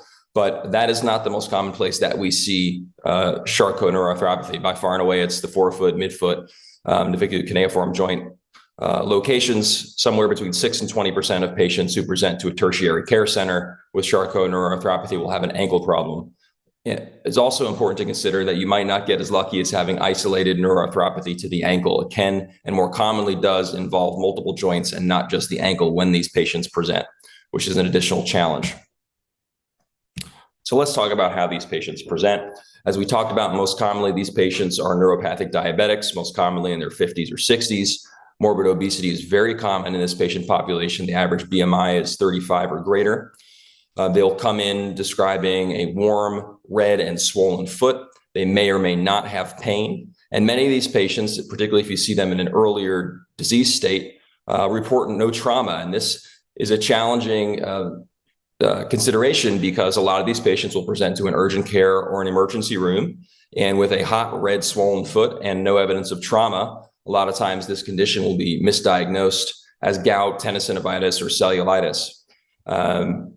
So it's something to consider, but these patients can have superimposed infections. So you do have to be considerate of that, particularly in diabetics. If they report an increased use of their insulin, you have to be very concerned about a superimposed infection. and you want to be careful about asking questions of any openings in the skin or ulcers. On exam, if you have the ability to test skin temperature, which most of us do not do on a regular basis, the skin will definitely be warmer, about 10 degrees Fahrenheit compared to the other side. If you elevate the extremity, we can see dissipation of that erythema, which suggests more of a Charcot neuroarthropathic process compared to an infectious etiology. Again, the swelling can be very impressive. Just because these patients have diabetes, it does not mean that they have end-stage peripheral arterial disease. So some of these patients can have a nice pulse. If you do have a monofilament, that can help you to confirm your neuropathy.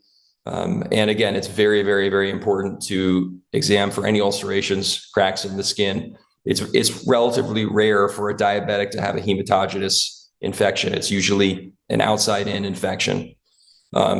Numbers comparison.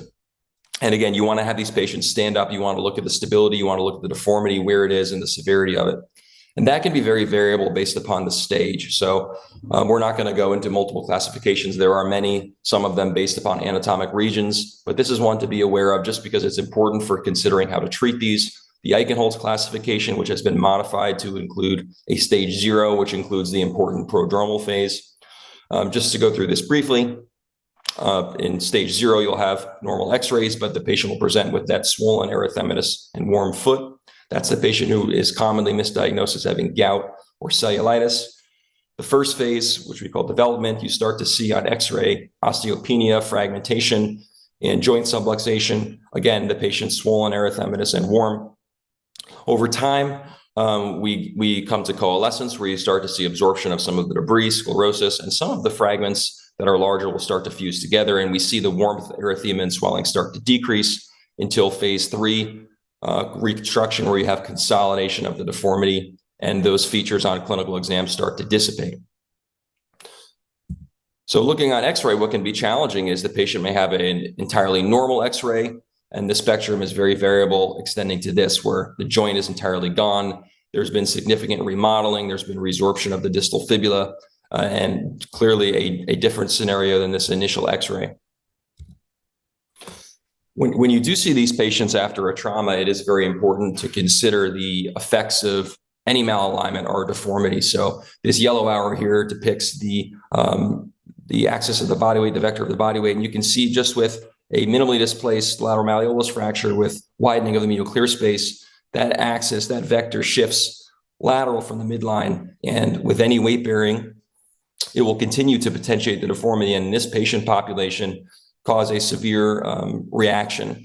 Even if you fix these, as Dr. Sheskier mentioned, healing times can double. You want to use extra fixation. You can see here in the center that this patient was fixed with more standard fixation, one syndesmotic screw. You typically would treat these patients, if you can identify that they have Charcot neuroarthropathy, with additional fixation, because there's a high risk it will fall apart and go on to become a bigger problem.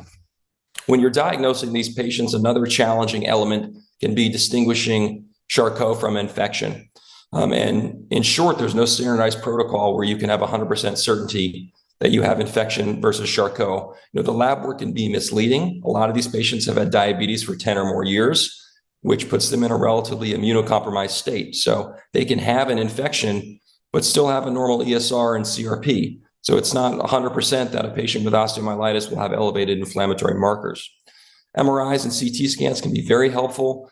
They can be very sensitive, but they're poorly specific. There are patterns that are more typical of infection versus Charcot, which can be helpful, which we won't get into in the interest of time. There are a number of nuclear imaging techniques as well, which involve tagging white blood cells and then various markers of bone turnover. And we can see various patterns, which I'll show in 1 second, where we can get a better clue if we have infection versus Charcot. But these are challenging issues. This picture, this clinical picture on the right side, is actually a patient who does not have an infection, which is pretty hard to believe. And here's an image of the nuclear imaging, and we won't go into the details of how this works because there are multiple protocols where you can try to get a better idea of whether you have an infection or a Charcot neuroarthropathic process. Bone biopsy and culture can be very important, but it's important if you're going to send bone for culture, you absolutely have to send for histology. As many as 60% of patients can have negative cultures when the histology clearly demonstrates osteomyelitis. But as we mentioned, there is no protocol for making this distinction between infection and Charcot, and it can be a challenge. So we'll talk about treating these, starting from a 50,000-foot view. And as I mentioned before, as to where Charcot can occur, more commonly in midfoot and forefoot, but it is more complicated when it occurs in this item number 3 on the first row, in what's called the rear foot or the hind foot and the ankle. It's a higher rate of going on to failure and amputation. And at the same end, looking at the first column, if you have deformity and if you have infection, it becomes a more challenging problem. But the basic goals, as described by Pinzer, are creating a stable plantigrade foot that is ulcer-free, trying to return the patient to their pre-disease activity with commercially available footwear, and then avoiding the use of a cumbersome permanent brace, anything more than a short AFO if at all possible. So the algorithm, this is a very simplified algorithm, and these stages refer to the Eichenholz stages from before, but one of the first decision points is determining if the patient has an infection. You may see an ulcer. If you determine that they are infected, you have to treat that with adequate debridement and antibiotics, which we will talk about in a second. But if they are not infected, the goal is to stabilize the patient, whether it's through total contact casting or some other bracing, and allow their body to progress through those stages. And then at the end of that, determine if they have residual deformity or instability that can be permanently braced or that needs surgery. In reality, the algorithm is much more complex. This is an algorithm published, I believe, by an Australian group in 2021, specifically looking at how to treat ankle and hindfoot Charcot and all the different decision points. And there are a lot of things you have to factor in with these patients to help guide the treatment options. So we're going to go through this in layers. So the first decision, so if you have no ulcer and no infection and you say, does this patient have deformity? If you get lucky and they don't have deformity, again, the goal is to help progress them through those Eichenholz stages while stabilizing the foot and ankle and preventing deformity. And this can be done in a number of ways. This can be done with total contact casting, which is shown here on the right side. The challenge with total contact casting is you have to have a facility that has the resources to perform this. It's labor intensive. The casts are changed every few weeks. And if it's being applied by someone who doesn't know what they're doing, the complication rate can be quite high. It's been estimated that each cast has a 5% complication risk, and that the total cycle of total contact casting can have up to a 30% complication risk. If you talk to experts who do a lot of Charcot, they usually will recommend a total contact cast for ankle problems versus pneumatic walking boots. There are some studies that have shown equivalent outcomes in boots versus total contact casts, but those are primarily for midfoot and forefoot issues, not for hindfoot and ankle issues. If you do use a total contact cast, it is safe for the patient to bear weight. It's about creating stability, but the patient must decrease their activity. And it's important to let the patient know that progressing them through these stages can take many, many, many months. After the swelling goes down, you can think about either a permanent orthosis like this crow boot, or you can talk about whether some sort of surgery is needed if they have not stabilized. I mentioned briefly before that there's been interest in the rank ligand pathway and using bisphosphonates for these patients. There is no consensus at this time. There have been some studies that have shown progressing the patients through the Eichenholz stages faster with bisphosphonates, but there are also other studies that have shown that the time to consolidation is longer with bisphosphonates. So there is no consensus on whether we should be using these in all patients at this time. So we talked about no ulcer infection without deformity. What about with deformity? A number of options here. As you've seen from some of the other presenters, TTC nails are an option. This provides rigid internal axial compression, which in most cases is static, although there are a few newer nails on the market that do have a nitinol core, which can provide some dynamic compression. In general, these patients are weight bearing for 2 to 3 months, but that's provider specific. And after that, you're usually still using a brace to protect them because, as Dr. Sheskier again mentioned, these patients can take longer to fuse than your average patient. For TTC nails, these patients do have a higher revision rate compared to the ring fixator, and there is a pretty high documented removal rate of the nail in these patients, up to 20%, likely due to some remodeling and settling in these patients when the nail becomes prominent. The long described method of the external fixator, the ring fixator, originally talked about in Siberia, provides dynamic axial compression with circumferential mechanical control. This is usually removed around 12 weeks, but it's case specific, and again, followed by bracing. The weight bearing protocols vary. Most patients are protected weight bearing and minimal weight bearing.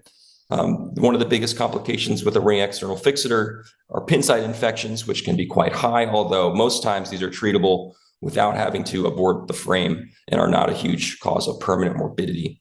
There are also a number of recent publications that have described hybrid fixation, so putting in a TTC nail with a static frame over the top. There are encouraging results in small series, but compared to the ring external fixator and TTC nail, the follow-up is limited, so we'll have to follow the literature in the coming years to see if that offers additional advantages in these patients. Here's an example of a ring fixator. You can see in this patient, the talus is almost entirely gone.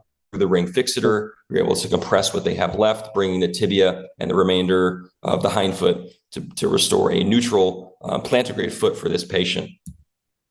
Here's an example of a TTC nail. Again, pretty severe valgus deformity. Again, brought back to neutral with a TTC nail. Some of these patients have unique challenges, and here are just a number that we'll discuss very briefly in the interest of time, but a lot of these patients will have big bone voids. When the bone fragments and resorbs, for example, at the talus here in the first row, that leaves a space, and you can use a frame and squeeze together what is left. You can try to fill that space. There are a number of different implants. There are metal cage constructs.